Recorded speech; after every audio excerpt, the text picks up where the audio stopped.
Right.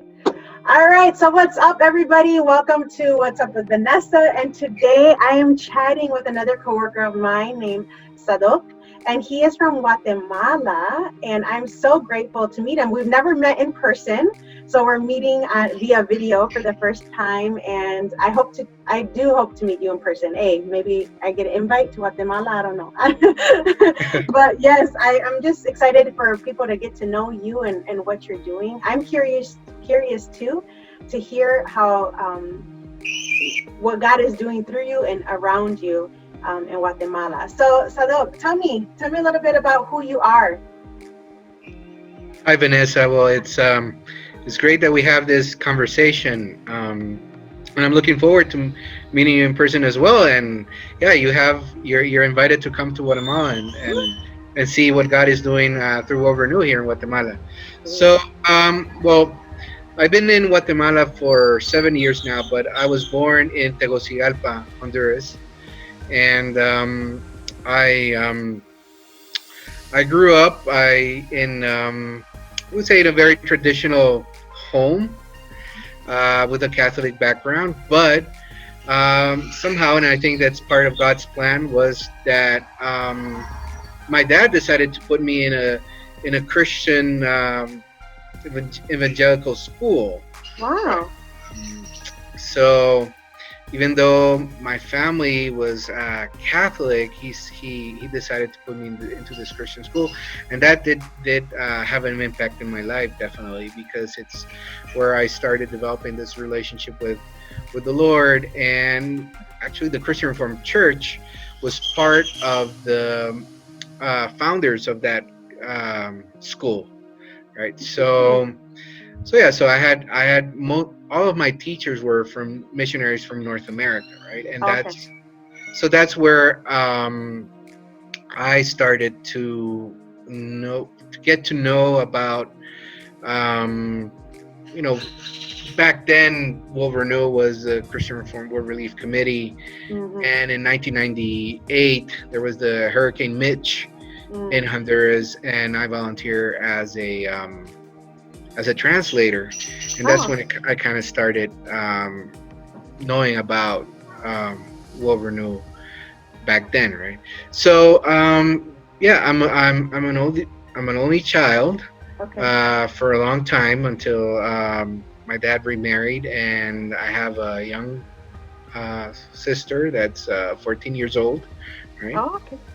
But yeah, one of the things that resulted from going to that Christian school was that one of my best friends would go to the Christian Reformed Church of Honduras. Okay. And after I graduated from school, I went to college, which is an agricultural school Okay. um, in Honduras. But when I graduated from college, I felt in my heart that I needed to be part of a community of faith. Yeah. Yeah. And yeah, I was thinking of which where should I look for this community, and I told my best friend, can I go, can you invite me to your church? And he said, sure, Yeah. come on. And yeah, I went there. I loved it. I loved the doctrine. I loved everything about the church, and I decided to become a member of the Christian Reformed Church. I was Okay. baptized there, and that's where I met my wife. She So. grew up in the Christian Reformed Church in Honduras, and yeah, we got married. We have 3 children. When we moved to Guatemala, it was only my oldest daughter, Okay. so it was only 3 of us, and my 2 youngest sons have been born here in Guatemala. And Nice. so we're 3 Hondurans and 2 Guatemalans living in Quetzaltenango here in Guatemala, right? So Yeah. yeah, I studied. Yeah, it's an agricultural school, but I focus more in rural development Okay. because in the 80s and the 90s, um, it was an interesting period for Central America. Yeah. We had just come out from military dictatorships. The Cold War had some impact in in our countries, and so during the 80s, it was democracy again starting over in several of our countries, and Yeah. so and that is when the whole globalization thing started, and I remember seeing that's when this gap between the rich and the poor started to grow wider. And Obvious. I Yeah. remember when I was a kid in Tegucigalpa, which is the capital city, that Mhm. it was like a small town. It wasn't big, but during the 80s, I remember how it started to grow, especially from people that migrated from the rural areas, Mhm. trying to look for work, find a better living, and these poor neighborhoods started to form around in the outside Mhm. of the city. So I remember, yeah, I remember seeing those small houses built in the mountain Mountains. slopes and the Yeah. mountain sides, and yeah, you were you're more you interacted more with poverty and with that. And it also, so besides the whole social economic impact of that, Mhm. it was there was also the environmental degradation that I recall, because I used to live, well, I grew up in a neighborhood that was close to a river, and I remember going to the river, and it was clean water. We would fish in that river, but then it started to populate around that, right? And Yeah. Yeah. people just cutting off trees and building houses, and then and of course those towns or those neighborhoods did not have any sanitation, or Right. so yeah, so you could see all that degradation happening with that population growth. So yeah, so that kind of gave me I just became aware of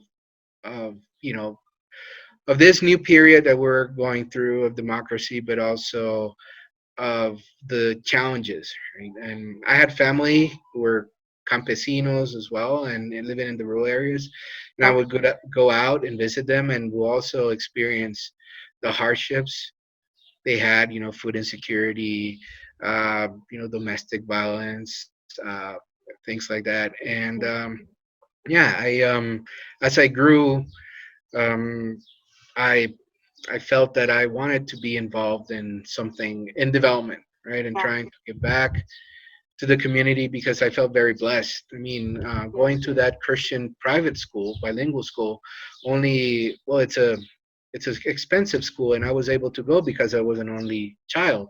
Right. Yeah. So yeah, but I felt very privileged that I had that opportunity because other people were not able to.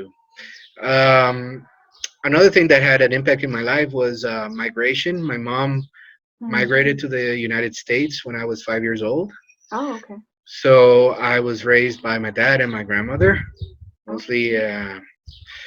And although I would see my mom regularly in the States, but yeah, I mean, with what's happening now, this whole migration thing, that it's has been happening for so many years, but you see it now as a really as More a prevalent. Yeah. um, Yeah. more visible with all the caravans, right? So yeah, the reason why my mom left was that my dad was lost his job, Mm. and he was out of work for years, 2 years, so she had to leave. She left, To get income. uh, Yeah.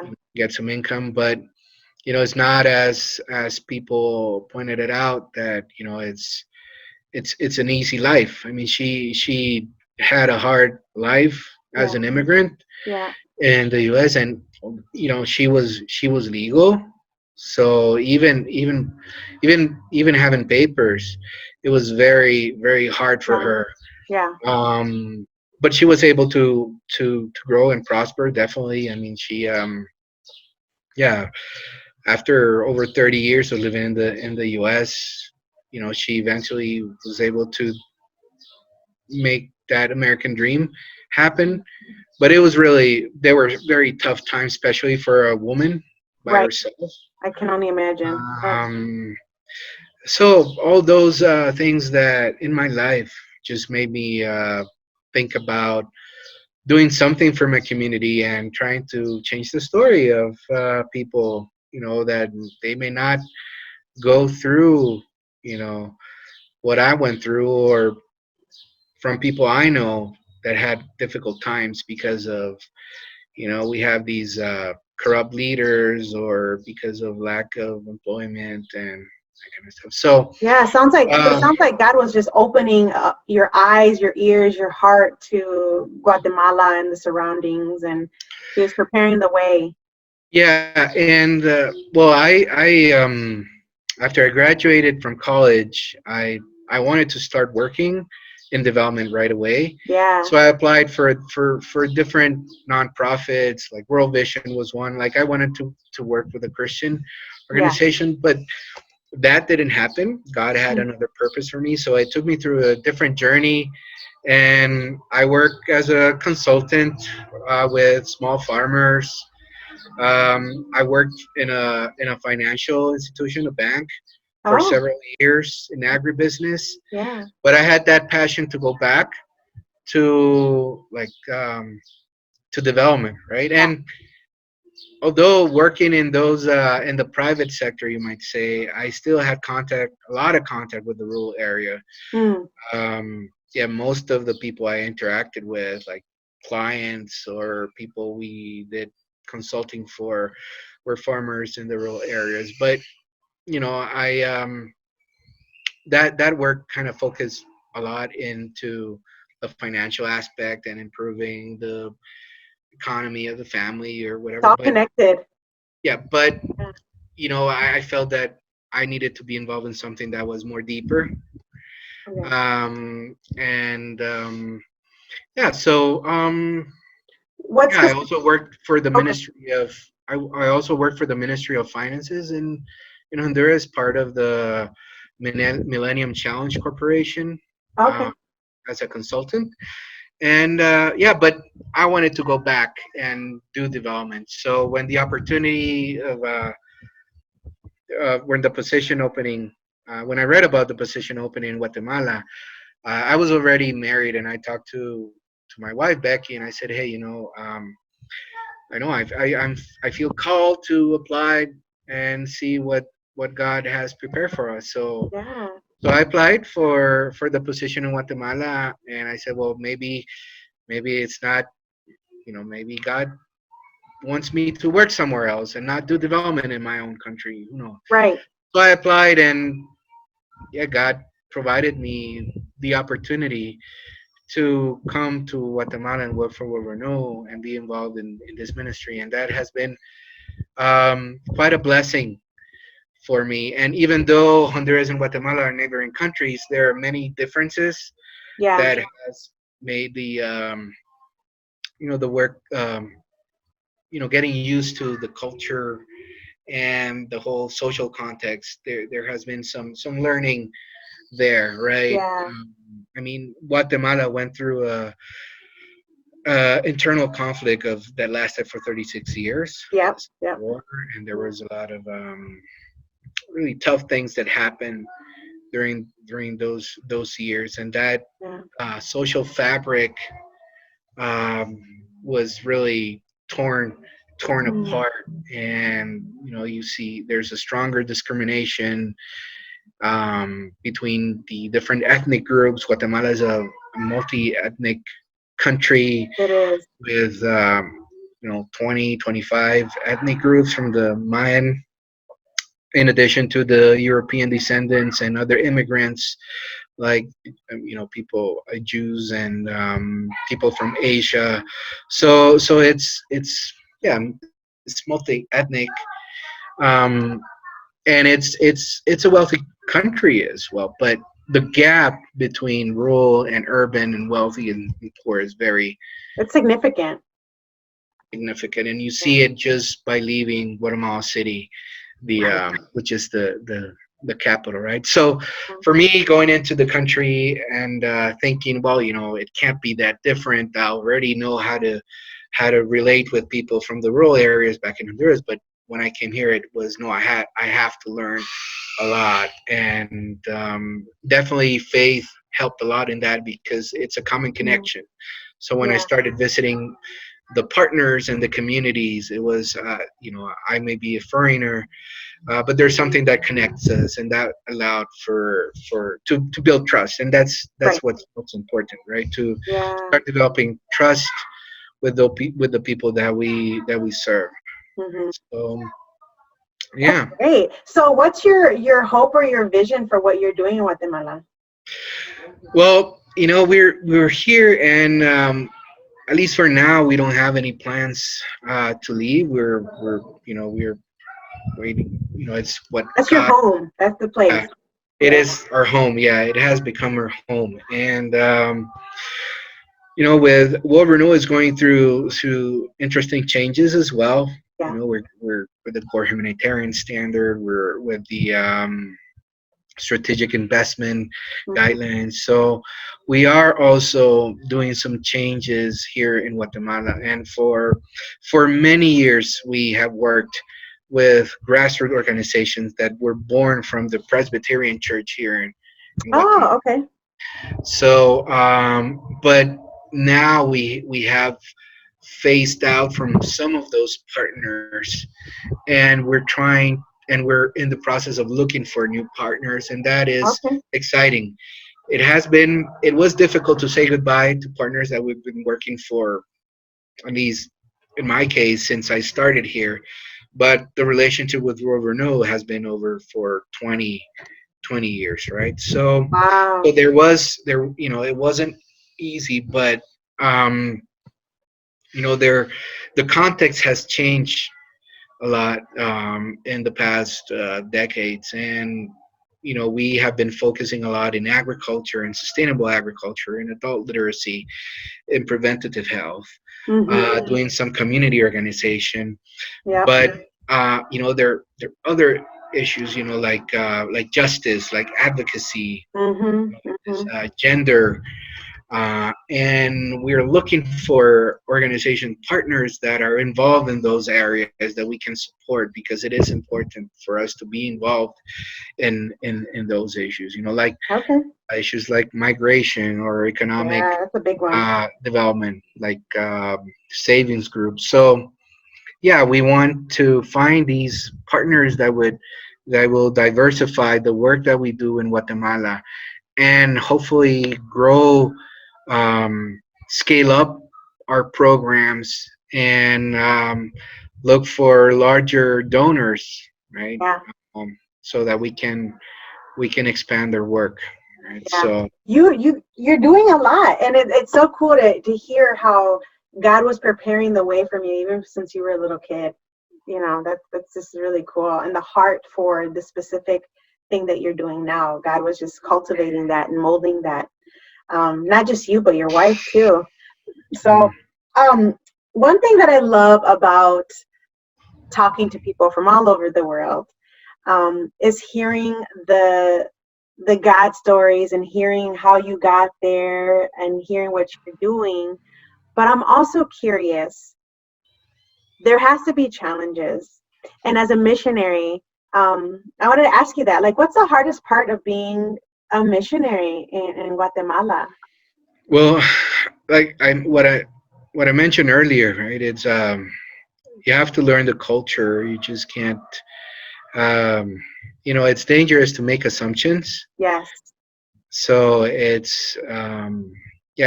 it's important for people who are going into a new country, and that to learn, to be prepared Yeah.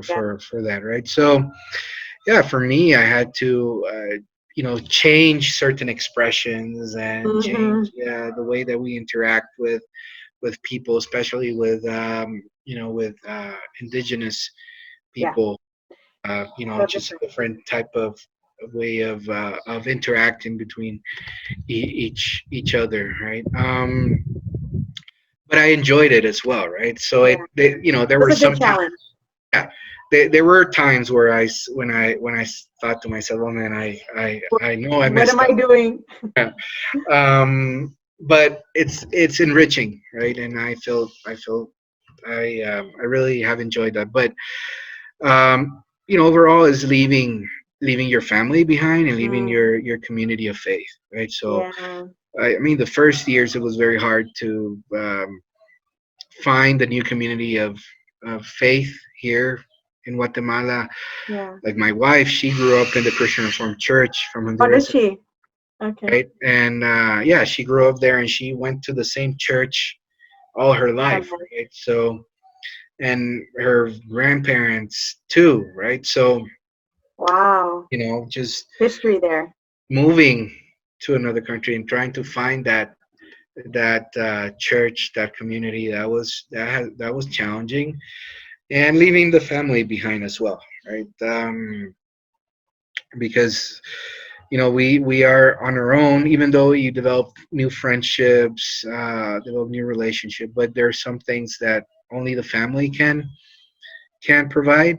Yep. And the work that I do involves a lot of traveling within the country and outside the country. Oh, okay. So, at first it was only Rebecca, but then we had two more kids, and I have to travel, and that has been challenging for my wife to try to Balance it all and take care of balance the it out, both. Yeah. balance it all. So, yeah, I mean that in our case that was like Difficult. the biggest challenge, right? I mean, um, if you talk about the amenities of there wasn't a big difference, from the way that we lived in Yeah. Honduras that we live here, or well, even the food. I mean, the food is different, but we enjoy the food here in Guatemala. And some people would say, well, like in Honduras, you eat red beans, and here it's black Black bean. beans. Yep.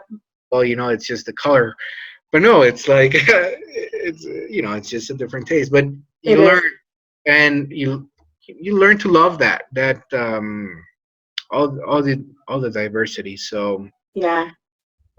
so yeah, and it's still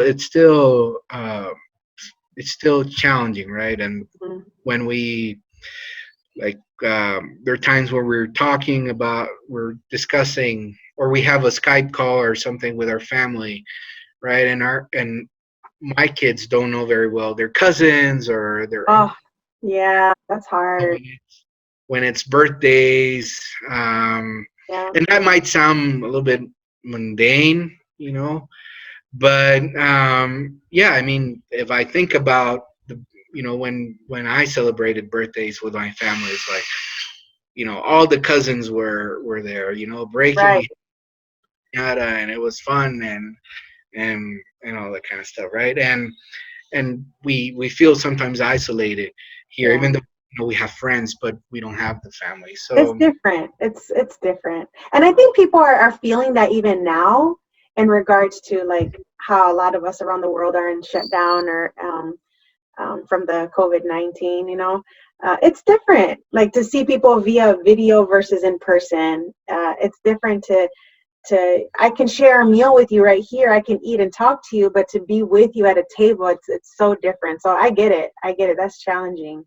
mhm. Um, but also sacrificial. And when God calls us out, we usually have to give up some of our comforts and some of the things Yeah. that we the f- love. my our families were very supported when we decided to move, That's so helpful. and yeah, like especially from my wife's side, right? Because they're a part of the Christian Reformed Church, and they Yeah. saw this as it is as a missionary call. They were also very proud that we were representing our church Yeah. in a different country, right? Yeah.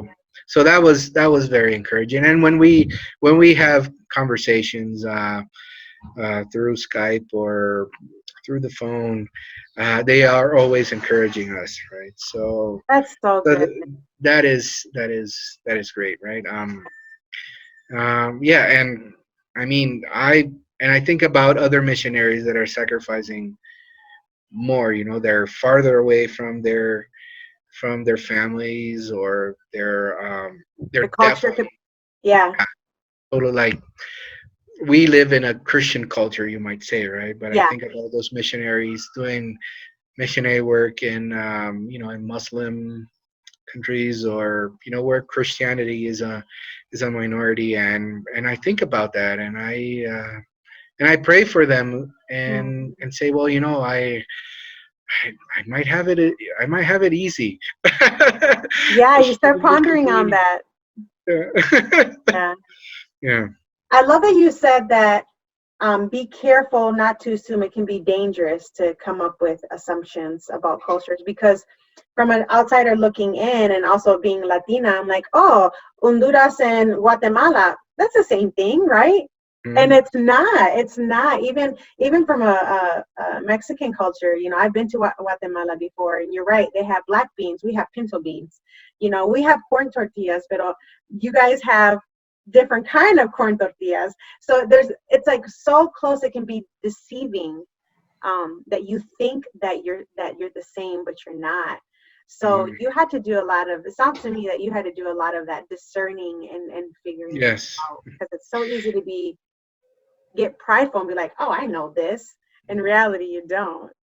Yeah, even like I remember reading books before I came to Guatemala, some history books, Yeah. and books from the conflict, and one can think that you know enough until you really talk to the people that Yeah. live through that. Yeah. We work in communities that were affected by the internal conflict, and when you hear Mm. the people's story, especially the elderly that went through that, it's like, yeah, I mean, as much as the author want to put it in the book, it's more powerful to hear Yeah. from the person itself, right? Yeah. And yeah, trying to navigate through those open wounds, and not and mm, Trauma. yeah, and trauma, and being respectful and not judging any side, Yeah. right? That was involved.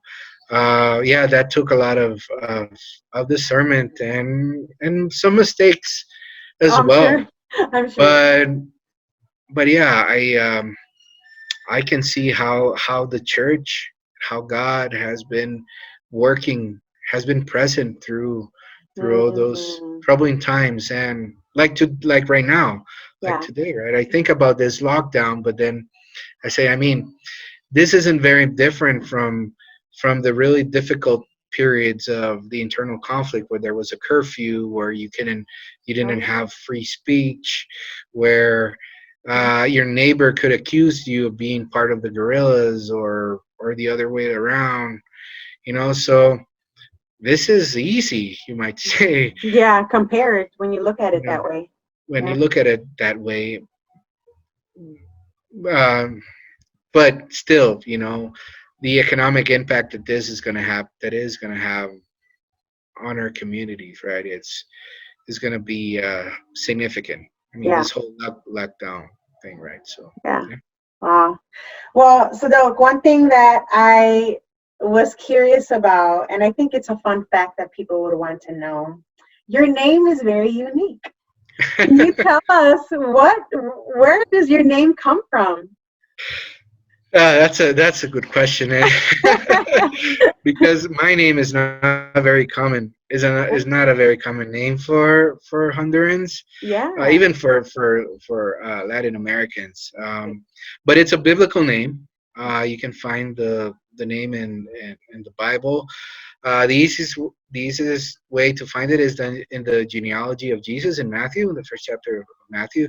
So in Spanish, Sadoc, it's spelled Sadoc, right? And you can find it there. But it was also a priest, a warrior priest back in David's time, right? Yeah. So yeah, my dad just was looking for names, and he found that name. He did a little bit of research on the name, and he says, well, this, yeah, I'll give him a name kind of, hopefully he can live to that name, Yes. uh, like in the Bible, right? And it has been interesting to live with this name because I get to tell the story. It's like a Yeah. testimony. Yeah. Uh, even I definitely, my dad didn't know what my what I would become in the future, Right. but yeah, it feels like God was preparing the way, right? He was. Starting from my name, right? Yeah. Which is right. So in English, is Sadoc, is Zadok, right? Yeah. And yeah, they call me. Uh, People All call me kinds of things. Sadok, Sadok, Sadok, Yeah. Sadoc. I Yeah. got used to that, and yeah, it's when people ask my name, like for whatever, in the Yeah. bank or the supermarket, or ordering something, and I say Sadok, and They look at when you I like, get huh? a yeah, when I get a call, like for like telemarketing people or people from whatever, Yeah. and they say, "May I speak with?" And they pause when they read my name, and they're like, "Okay, so they go for my for my middle name, right? Which is Eliud, which is Another complicated one. another biblical name, but it's easier uh, to That is funny. pronounce it, right? So Yeah. so yeah, it's been an interesting journey in my life with this name, but I feel very privileged to have it, and I I thank my dad and my mom for giving me this name, even though I've had to I have to spell it out Explain every it. time. Yeah, no, I think that's really cool. As I was telling you prior to this video that I named my son a very unique name as well, which is Enoch or Enoch. And same thing, I think he can say the same thing about what you said. He's like, oh, I always have to explain where it is in the Bible, and but it is a testimony. It really is. That caught me off guard, especially when I'm thinking, okay, he's from Honduras and he's in Guatemala. He's going to have a Spanish name, Juan Mhm. Jose or something, right? Yeah. But Sado or Mhm. Sadoc, I'm like, what? So Yeah. I just thought people would find that really cool to know. So, but Mhm. hey, I want to thank you. Thanks for just chatting with me. I want people to walk away from this conversation and say, I know somebody from Guatemala. I know Mhm. somebody that's doing some really cool work in Guatemala. And I want people to also walk away and be like, World Renew, huh? They're working in Guatemala. They're in Grand Rapids, Michigan. They're in Canada. We're serving all around the world, and you're just a little piece of it. It might be just a little piece, but you're impacting so many lives and so many generations, and not just a culture but cultures, because you're saying, Guatemala, there's so many people from all over the place, and who knows who you're encountering when you're doing everyday life. You're being a light, and in dark places, and in Yeah. places people are seeking you. As I was mentioning earlier, as I was praying to God about going back to development, and Mm, I was saying, I want something that is holistic, that yeah. not only focuses on yields, how much you can you used to yield this, now you have a higher yield, but more holistic, Yeah. and Wolverine has given me the opportunity, to be involved in a holistic work, in a Yeah. holistic mission, and that is and it is definitely a privilege, and especially the fact that we work with local organizations, so we're building that local capacity. That's also something that I really enjoy about this work, right? And I think that it makes us uh, pretty special about, Yeah. because so all the wonderful things that God is doing here, it's done through the local people, right? I mean, we're Yeah. supporting them, we're accompanying them in the journey, but it's them using their gifts and talents and resources to improve their livelihoods, and they're able to see, to see hope, to see that the God is with them, and that has God, even in the midst of all the challenges, communities that don't have water, communities that don't have easy access, like don't have roads, they're able to see that yeah, there is the God is present there, and um, they have assets that they can use They to improve do. their quality of life. So for me, that is very important in the work that World Renew does in Guatemala and in all the countries where we are. Yeah. Yeah. Mhm. Sweet. Well, again, thanks so much, Sadok, for sharing your story. We just got a little glimpse of who you are and what you're doing. Is there any way that if people want to go deeper or want to hear more or even want to know, like, hey, can I ever come visit? Is there a blog that you have? Can they connect with you on social media? Or would you just recommend them coming straight to World Renew? Yeah, I would recommend them to go straight to World Renew. Okay.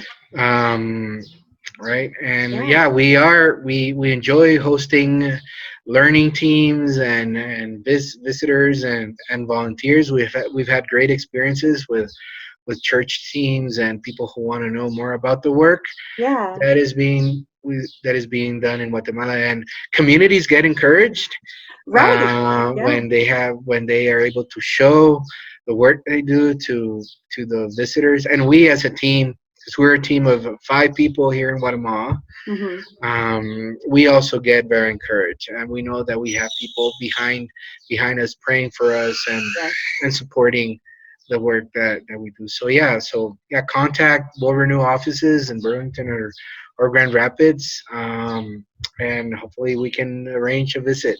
Yeah. So yeah, I will definitely add a link to this video for people that want to know more on World Renew, what we do, and what Sadoka is doing in Guatemala. So thanks again, everybody, for watching, and we hope that you all are staying safe and healthy. Que tengan un buen día. Bye bye. Bye. Thank you.